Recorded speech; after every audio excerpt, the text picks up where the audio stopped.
seminggu sekali, tepatnya di hari Jumat, dalam keadaan sehat walafiat.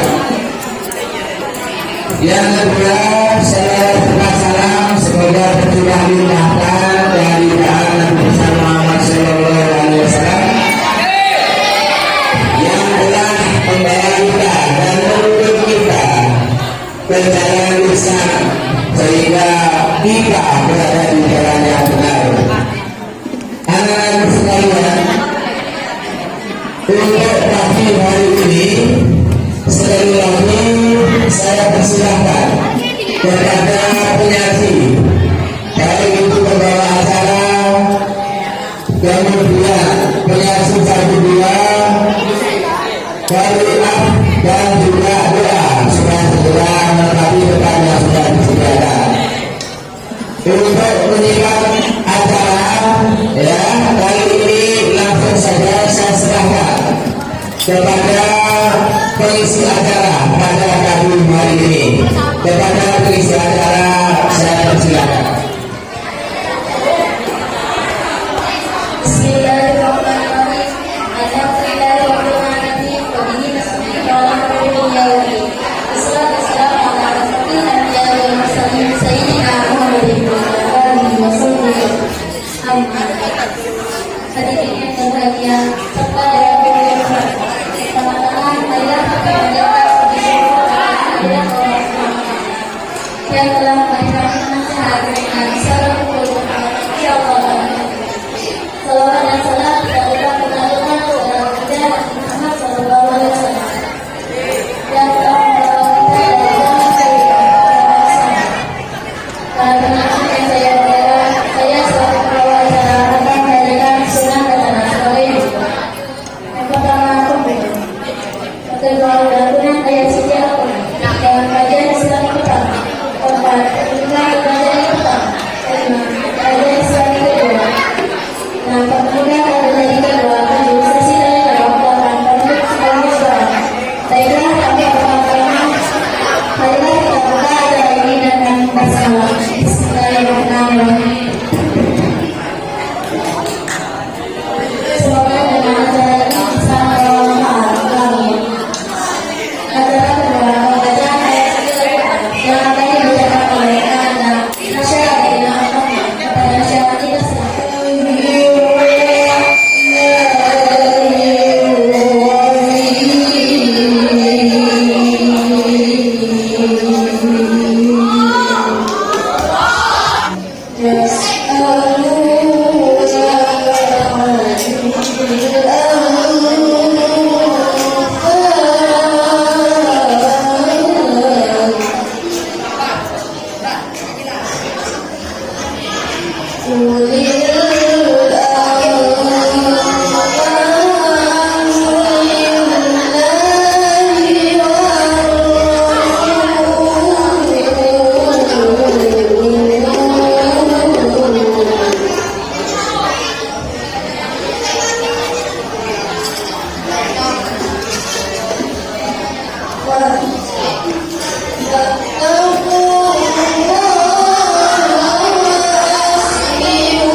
kemudian sukses orang-orang yang berkenan.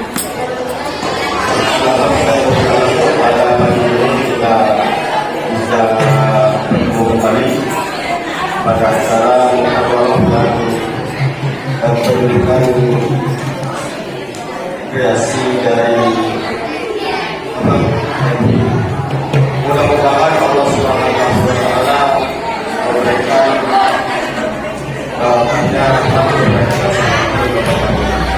dan salam semoga tetap bermanfaat dari bahan Nabi Muhammad SAW.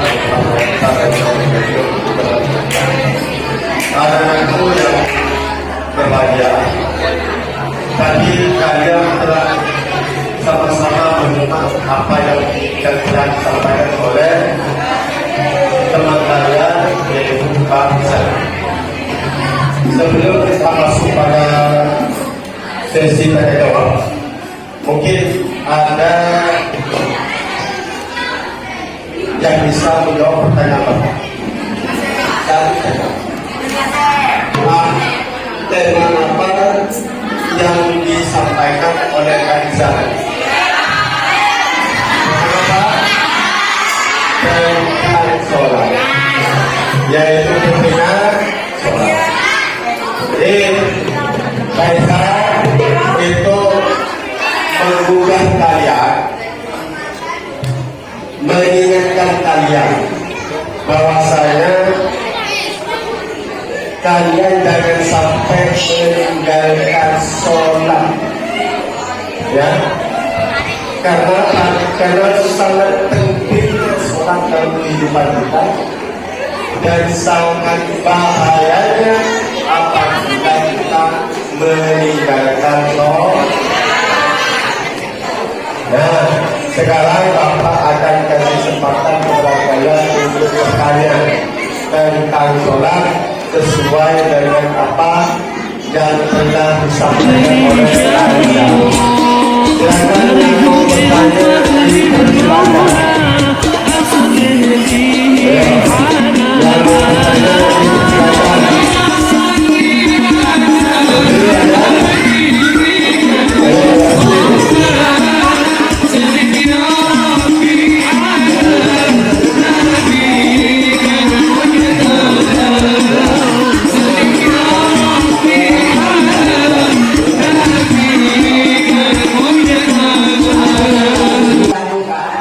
Ketika kita meninggalkan sholat pada saat terjadinya longsor, banjir, dan bencana alam lainnya. Dan apa yang harus kita lakukan ketika kita meninggalkan sholat karena terjadi bencana, longsor, kebakaran, kemudian gempa dan sebagainya. Ya, silakan Pak Isam untuk menjawab.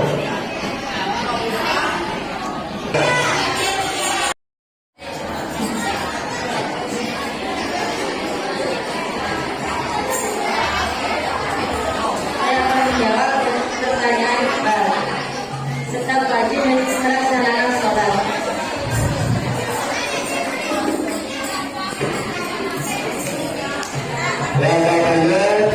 Jawabannya Mirza tetap wajib melaksanakan sholat. Jadi ada Bapak silakan ya. Yang lain ada yang mau bertanya silakan. Yang putri silakan. Ayo yang putri saja sholat. Mau bertanya. Ayo yang putri. Silakan. Ada yang bertanya.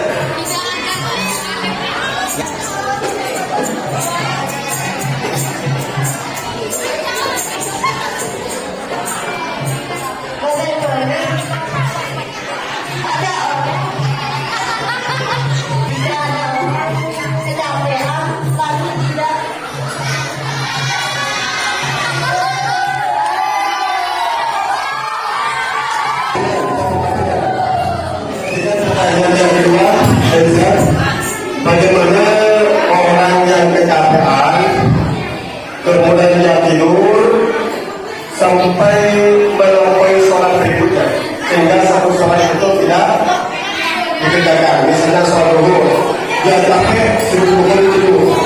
Kalau kamu baginda itu masa nanti dulunya tidak sholat, bagaimana? Wajib sholat dengan cara benar.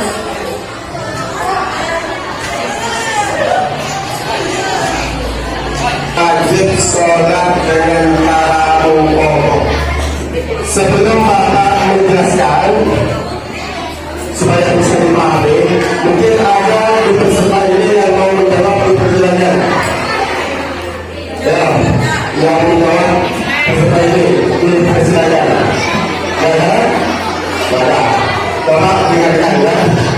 Pertanyaan pertama, Ustaz. Kalau terjadi longsor, gempa, kebakaran, apakah tetap wajib sholat? Yang namanya sholat itu tetap wajib selama pikiran zakat, ya, selama pikiran zakat. Kalau misalnya tidak bisa berdiri, ya sholat dengan duduk. Kalau tidak bisa duduk, dengan berbaring. Kalau tidak bisa berbaring, dengan berbaring. Ini yang pertama hukum asal. Yang kedua, wajib. Tidak boleh ditinggalkan dalam kondisi apapun. Kebakaran dan sebagainya bisa. Kalau misalnya tidak ada waktu sholat, karena memang suasana genting, tidak ada waktu sholat, maka pada waktu itu boleh dijamak. Tapi jamaknya waktu jamak takhir, duhur asar dilakukan pada waktu asar, maghrib isya dilakukan pada waktu isya. Harus jamak takhir dan tidak boleh dikosor. Mengapa tidak boleh dikosor? Karena masih mungkin berada di tempat tinggalnya. Jadi kalau suasana genting, kebakaran, kemudian banjir, tidak sempat sholat, maka dia wajib sholat secara jamak takhir. Yang kedua, apabila kalian kecapean sampai tertidur sehingga waktu sholat dia terlampau sehingga tidak bisa melaksanakan sholat, apakah karena sholat itu sudah terlampaui, apakah dengan otomatis sholat itu gugur, Pak? Tadi sudah dijawab oleh Mbak Isa bahwasanya dia tetap wajib sholat dengan cara orang. Maksudnya apa? Ketika kamu tertidur, pas bangun pada waktu asar, kalian harus sholat dulu. Jangan sholat asar dulu pada waktu asar itu, kemudian sholat asar. Ini namanya sholat pada waktu ini. Manasya awnama, ya, manasya awnama falyusolli idza dakhala. Barang siapa yang lupa atau tertidur, maka dia sholat pada waktu atau pada waktu bangun. Jadi kita sampai beranggapan bahwa sholat itu sudah lewat, berarti sudah tidak bisa berhenti. Tetapi kita ketika bangun tidur itu dan kita ingat bahwa setiap duduknya tidak sholat, waktu itu juga kita harus berduduk dan melaksanakan sholat duduk walaupun pada waktu asar. Ini namanya termasuk waktu murid.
silakan.